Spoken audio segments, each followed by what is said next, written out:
Assalamualaikum warahmatullahi wabarakatuh. Dengan mengucapkan bismillahirrahmanirrahim, izinkanlah operatif bebas Pak di kawasan Oraita Pak.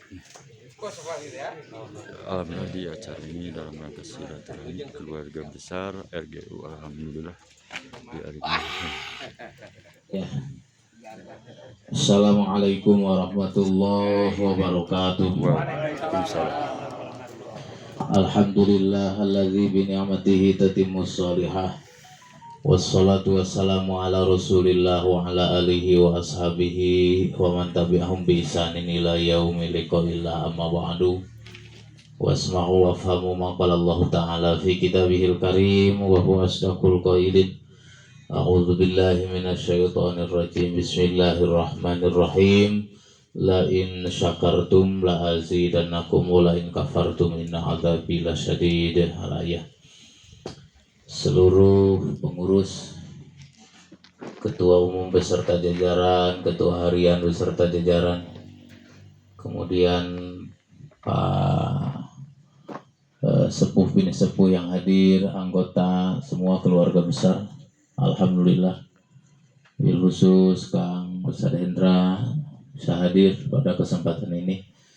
Ibu-ibu, bapak-bapak, bahwa tema kita hari ini tentang bagaimana kita bisa bersilaturahmi, bisa bersilaturahim. Walaupun tidak setiap minggu, setiap bulan, setiap tahun, ya paling tidak ada di momen-momen tertentu lah. Ya, dulu saya merencanakan menjelang Ramadan, tapi alhamdulillah sebelum Ramadan kita bisa mengadakan acara silaturahim ini dalam rangka menyongsong tahun baru Masehi. Ya, mudah-mudahan karena moto kita RGU alhamdulillah itu menggambarkan kebahagiaan. Nah, jadi tonguluwut di RGU. Jadi harus bahagia, harus ceria, ya.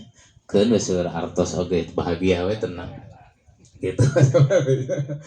Gitu. Nah, karena memang itulah alhamdulillah. Ya. Kenapa? Karena hidup ini bukan menjalankan apa yang kita inginkan. Saya sering ulang-ulang, hidup ini menjalankan apa yang Allah programkan, apa yang Allah berikan. Pan hari kahoyong mau orang kayaknya atuh segala kahoyong sehat, tapi kan Allah memberikan sakit. Ya. Hoyong istri nu sagalanya nya geulis nya pager nya beunghar sagala we kahoyong mah. Tapi kan faktanya hari ini tidak seperti itu. Istri ke sami menginginkan suami, anak soleh, tapi kenyataannya lain. Ya, kemudian ingin banyak uang, tapi fakta tidak seperti itu. Itu artinya hidup ini menjalankan apa yang Allah berikan. Jadi bukan menjalankan apa yang kita inginkan. Makanya tugas kita adalah mengelola hidup itu, ya, memainkan itu semua. Untuk apa? Satu, supaya semua itu menjadi nilai. Karena bagi kita itu tidak penting apakah itu nikmat, apakah itu musibah, tidak penting bagi kita. Tapi yang paling penting bagi kita adalah bagaimana semua itu bernilai. Nah, ada orang diberikan sehat oleh Allah, 30 tahun sehat, batuk-batuk aja, tapi jauh dari Allah, tidak bernilai. Ada orang yang dikasih sakit terus selama 30 tahun, tapi setiap hari dekat dengan Allah dan itu bernilai. Mana yang lebih penting? Kan sakit tadi. Bagi kita itu. Nah, kenapa? Karena tadi kita itu hanya tugas memainkan, kemudian mengelola seluruh yang Allah berikan kepada kita. Ya. Makanya hidup ini akan mudah. Ya. Kalau mengejar kemudian apa yang kita inginkan berat. Makanya Nabi Sulaiman itu berdoa apa? Wa an a'mala sholihan tardo. Ya Allah, berilah kekuatan supaya saya ini bisa beramal, amal ini yang kau ridhoi. Nah, jadi amal bukan yang kita sukai, tapi yang dikejar Nabi Sulaiman adalah amal yang Allah. Jadi bakal mudah hidup ini. Ya, jadi akan mudah hidup ini. Ya. di pasihan teu gaduh artos, ya tinggal sabar. Nah, ini kan hidup. Hidup ini berlawanan. Tidak mungkin orang sakit sepanjang hidup sakit, tidak mungkin. Ini dunia. Nah, ini hidup dunia. Nah, ada orang usahanya gagal, tidak mungkin sepanjang hidup gagal. Karena Allah menciptakan hidup ini adalah subhanalladzi khalaqal azwaja. Allah menciptakan itu pasangan.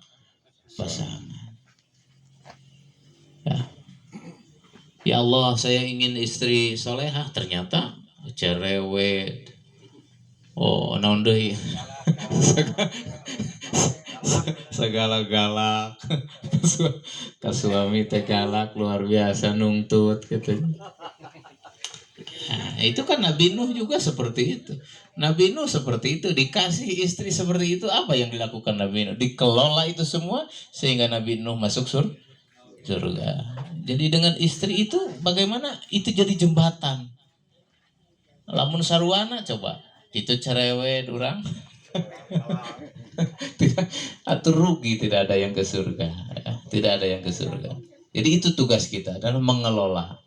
Makanya saya sering mengulang-ulang, hidup ini kan permainan. Ya, hidup ini permainan. Yang namanya permainan, satu, jangan sekali-kali menjadi penonton. Kita harus menjadi pemain. Kalau pemain itu paling tidak dapat dua. Satu, gaji tiap bulan. Yang kedua, kalau jadi juara ada harapan dapat piala. Pemain itu artinya apa? Pelaku. Tidak boleh kita melihat orang lain kemudian rajin ibadah, kita hanya menceritakan kemudian bertepuk tangan. Sayangnya Pak Haji eta mah rajin ke masjid atau sodokoh luar biasa. Itu hanya penonton, Pak. Itu penonton. Tidak dapat apa-apa. Tapi bagaimana si rajinnya orang itu kita ikuti. Aduh, Pak Haji luar biasa. Kita juga harus seperti itu. Tapi kan itu seueur hartos sodakoh. Nah kan sodakoh tidak terpatok sama uang. Kata Nabi. Punya ide, punya ilmu, punya tenaga, punya senyum. Itu kan sodakoh. Ngasih saran ke orang. Nyatukan orang yang sedang berkelahi, yang sedang tidak baik. Itu juga semua sodakoh. Tugas kita itu. Maka jadi pelaku. Cenah rajin itu mau ke masjid ngong adan ke masjid naon. Ukur kitu wungkul nonton. Nah itu hanya penonton. Jadilah kita pemain. Nah, jadi pemain. Status kita angkat di hadapan Allah. Ya Allah, jadikan saya ini pemain. Kalau pemain walaupun hanya cadangan 10 menit, 2 menit, nah itu dapat gaji. Ya, beda dengan penonton. Yang kedua, ingat, permainan itu tidak ada yang lama. Dibatasi sama waktu. Dibatasi sama waktu. Artinya hidup ini terbatas. Kalau hari ini 50 tahun, kan tinggal menghitung waktu. Kalau Nabi mengatakan a'maru ummati baina sittin wa sab'in, umur umatku antara 60-70, ya kan kalau 50 tinggal ngitung waktu. Berapa tahun lagi? Aduh, kalau 60 tinggal 10. 10 itu tidak lama. 10 tahun tidak lama. Kenapa tidak lama? Karena orang tidak menunggu waktu. Waktu itu kalau tidak ditunggu terasa lama. Asa kamarinya check in deui ayeuna geus. Check in deui asa tereh. Asa baru kemarin 2004 ayeuna 2000. Kenapa? Karena kita tidak tunggu. Coba kalau masuk Ramadan. Kenapa hari terasa lama? Ditunggu dari mulai subuh pan hayu ningalian jam. Sauraha. Di jam 5 sampai maghrib hayu we dia. Aduh, salila. Padahal waktu kan sama. Atuh da kolok geus dipayun. Segala geus dipayun di jam 5 kenehnya. Waktu itu kalau tidak ditunggu lama. Itu yang membedakannya. Kematian akan cepat kalau kita tidak tunggu. Tapi kematian kalau kita ditunggu terus asa terasa lama. Nah, itu yang kedua. Jadi tugas kita apa kalau begitu? bukan meminta panjang umur kepada Allah. Enggak apa-apa, standar saja 60, 70. Dari panjang-panjang teuing Bapak dikasih 100 tahun, betah moal di dunia. Moal. Namun sababna geus culang cileung. Ngobrol teu nyambung, jeung incu teu nyambung, jeung budak teu nyambung, sababaya geus teu aya. Ya omongeun we hungkul. Tidak usah kita, ya Allah panjangkan umur. Jangankan ratusan tahun, 100 tahun saja dikasih. Sudah nggak betah, Pak.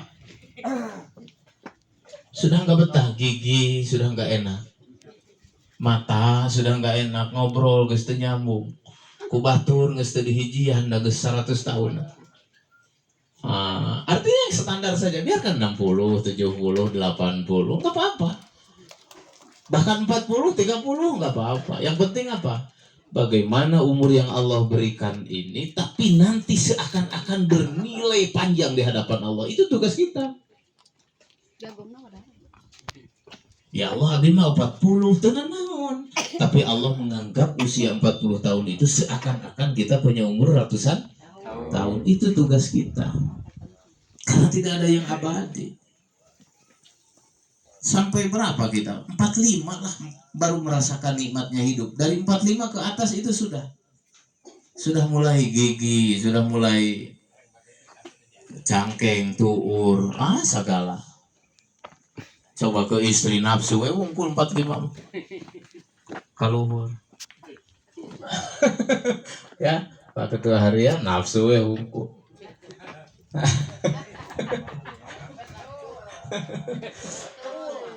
Nah, jadi tugas kita adalah memaksimalkan umur itu. Memaksimalkan umur itu. Bagaimana cara memaksimalkan umur? Saya sering ulang-ulang. Ada 3.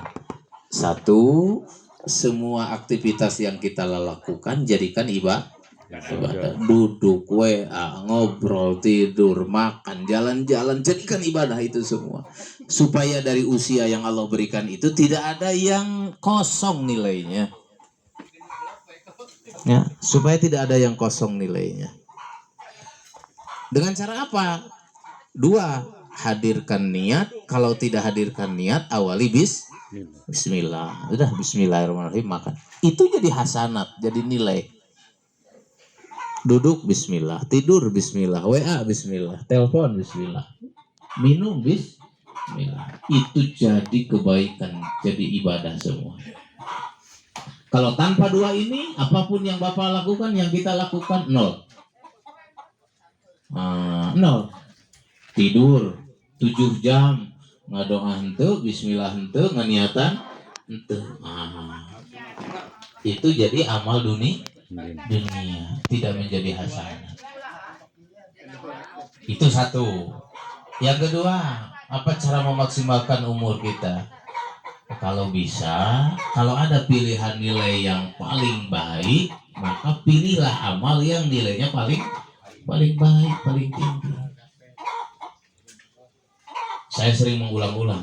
Contoh sholat saja. Sholat itu kan ada 2 nilainya, 1 dan 27. Ada orang yang sholat nilainya 2, ada yang dapat 1, ada yang 20. Jadi kita pilih yang mana? Yang 27. Sayang, lepas. Waktunya sama, kacapena anger, haroream anger, tapi nilai hiji kan lebah. Ke orang lain dapat 27. Kenapa? Karena dia melakukan sholatnya memilih yang nilainya 27. Berjamaah paling tidak.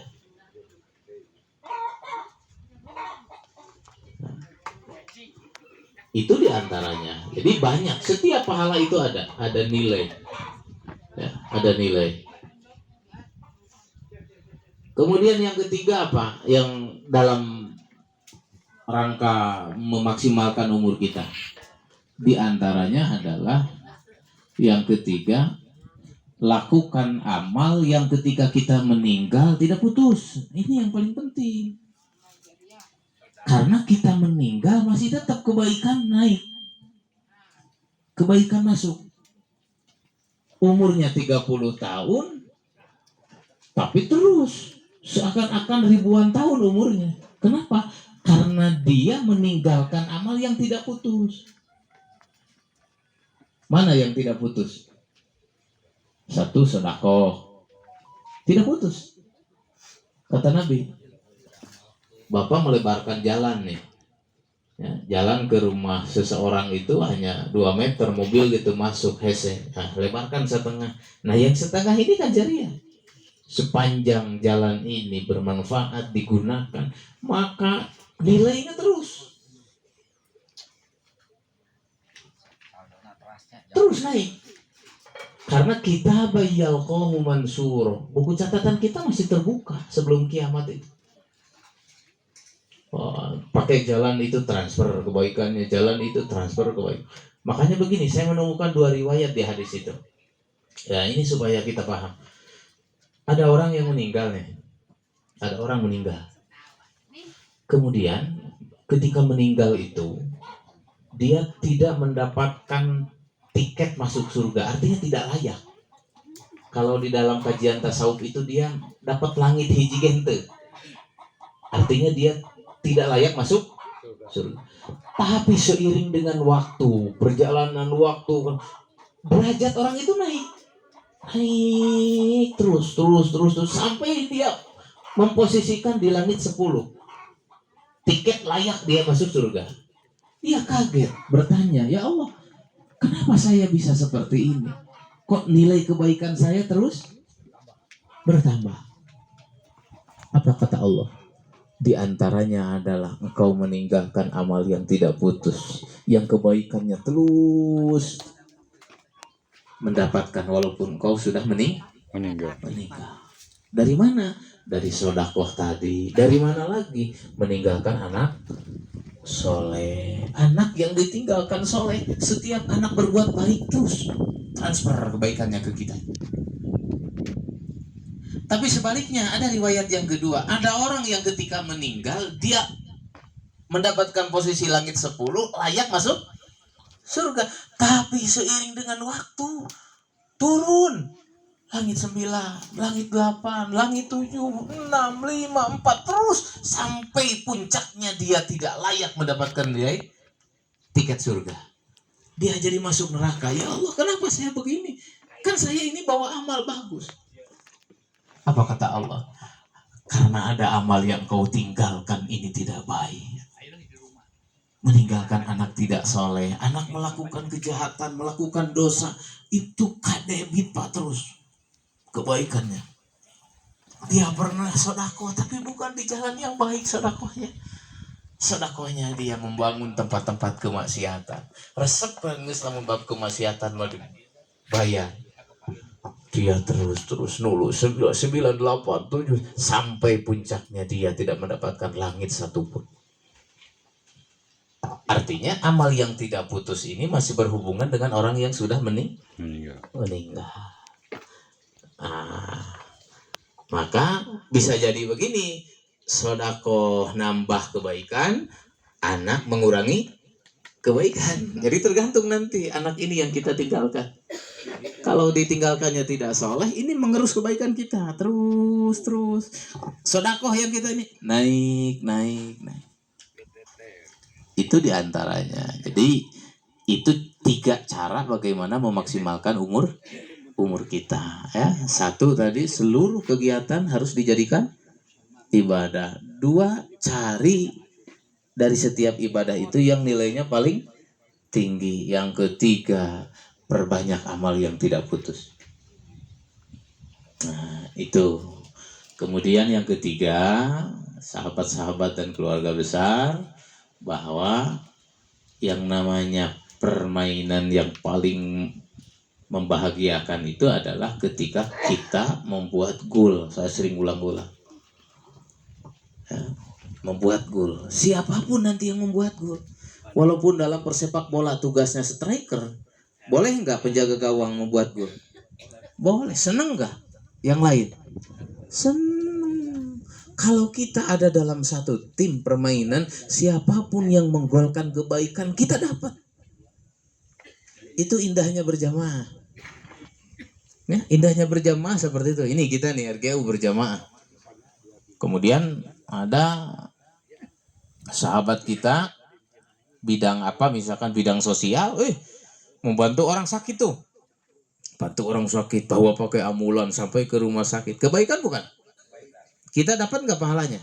Yang lain dapat, karena kita dalam satu komunitas, dalam satu berjamaah. Itulah pentingnya berjamaah. Ini Pak Hendra udah komunitas, terus zikir, sholawat kemana-mana misalkan. Kebaikan nggak? Kebaikan. Tapi kita dapat. Kenapa? Karena kita sudah berjamaah. Itu pentingnya berjamaah. Siapapun nanti yang menggulkan, semakin banyak gul, semakin banyak nilai, dan nilai itulah yang paling penting bagi kita nanti di hadapan Allah.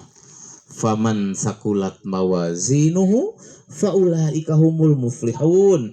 Barang siapa yang nilainya semakin banyak, semakin besar, maka itulah orang yang akan beruntung. Tapi sebaliknya, barang siapa yang khaffat mawazinuhu faulaika humul khasirun, yang nilainya kecil rendah, maka itulah orang-orang yang rugi. Makanya saya sering menyampaikan ya, jadi hebatnya di dalam Islam itu begini.